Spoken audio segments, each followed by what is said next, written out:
جب آپ کسی ٹیم کے ساتھ بیٹھ کے پلان کرتے ہیں وہ پلاننگ جو ہے نا اس پروجیکٹ کا حصہ ہوتی ہے. It's a part of project planning. اگر آپ کے پاس 5 پروجیکٹس ہیں 5 ڈویژنس ہیں تو ہر ڈویژن کے ساتھ آپ بیٹھیں گے پلاننگ کریں گے, وہ الگ ہے. یہ پلاننگ ہے آپ کے ساتھ, اس میں کوئی اور بندہ نہیں ہوگا. آپ اکیلے بیٹھے ہوئے ہوں گے اور اپنے آپ پلان کر رہے ہوں گے, آپ سوچ رہے ہوں گے کہ دن کو کیسے پلان کرنا ہے. اور ظاہر بات ہے شروع ہوتا ہے یہ آپ کے لانگ ٹرم ویژن سے. آپ ایک بار سوچتے ہیں یار میرا لانگ ٹرم ویژن کیا ہے, اس کی روشنی کے اندر میں نے کرنا کیا لائف کے ساتھ, اور اس کے اندر میری کمپنی کہاں فٹ ہو رہی ہے, میری فیملی کہاں فٹ ہو رہی ہے, اور اس کے اندر جو ہے نا یعنی اس کمپنی کا یہ جو ڈویژن ہے یا جو ڈپارٹمنٹ ہے یہ بگر پکچر میں کیا فٹ ہو رہا ہے. یہ جو آپ پلاننگ کرتے ہیں اس کی میں بات کر رہا ہوں, اور یہ لوگ نہیں کر پا رہے ہوتے اور سسٹم ڈسٹرب ہو رہا ہوتا ہے. یہ بہت ضروری ہے.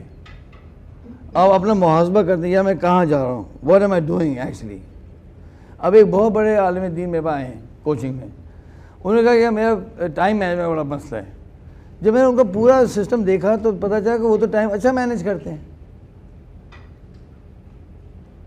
پھر میں ان کو سمجھایا کہ آپ کا ٹائم مینجمنٹ کا مسئلہ ہے ہی نہیں.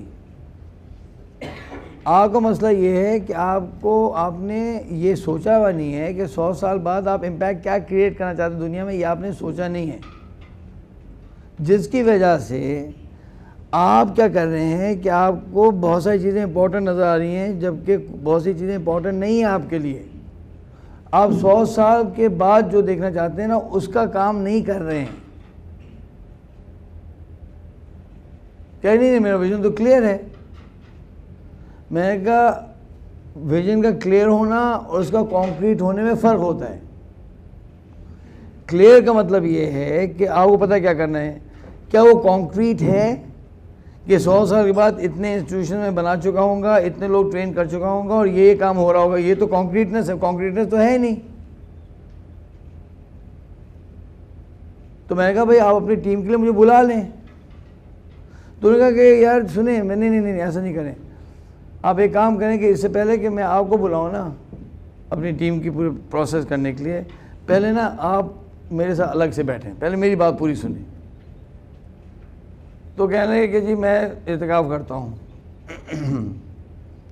آخری عشرے میں ایک فلانے ملک میں, تو تم آپ اس میں آ جائیں میرے پاس 3 دن میرے ساتھ اعتکاف کر لیں, تو میں آپ کو ٹائم دے دیتا ہوں.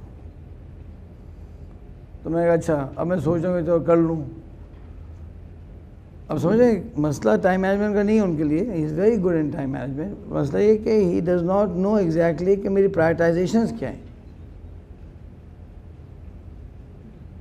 اب میں تو کہوں گا کہ ہر دفعہ کہیں تقریر کرنا شاید ضروری نہ ہو, اپنے جیسے لوگ پروڈیوس کرنا وہ زیادہ ضروری ہو.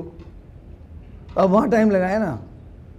پہلے میں خود پبلک اسپیکنگ کرتا تھا, بڑا اچھا لگتا ہے, لوگ بڑی تعریف کرتے ہیں, پیسے بھی دیتے ہیں. بعد میں نے سوچا کہ جو پبلک اسپیکنگ کرنا ہے نا یہ بہت زیادہ ہائی لیوریج کام نہیں ہے.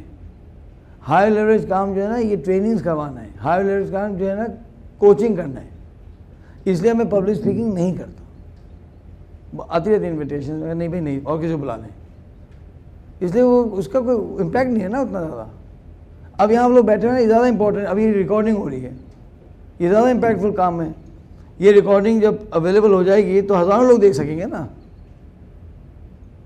تو میں ہزاروں کا سوچوں یا میں چند 100 کا سوچوں, تو یہ جب ہی ہوگا جب آپ کا ویژن آگے سے کلیئر ہوگا. تو جو آپ کے سوال کا جواب ہے وہ یہی ہے جو آپ کے ذہن میں ہے.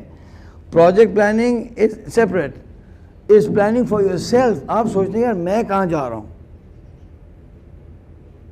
کیا مجھے اپنے بزنس کو ایکسپینڈ جو کرنا چاہتا ہوں 10% پر ایئر یا 15% پر ایئر, کیا یار یہ 15% سفیشینٹ ہے, میں 30% شاید کرنا چاہیے میرے ویژن کے حساب سے تو ایکسپینشن, یا یہ تو مجھے نیا بزنس کھولنا نہیں چاہیے شاید. کیا کنٹریبیوشن ہے اس کا؟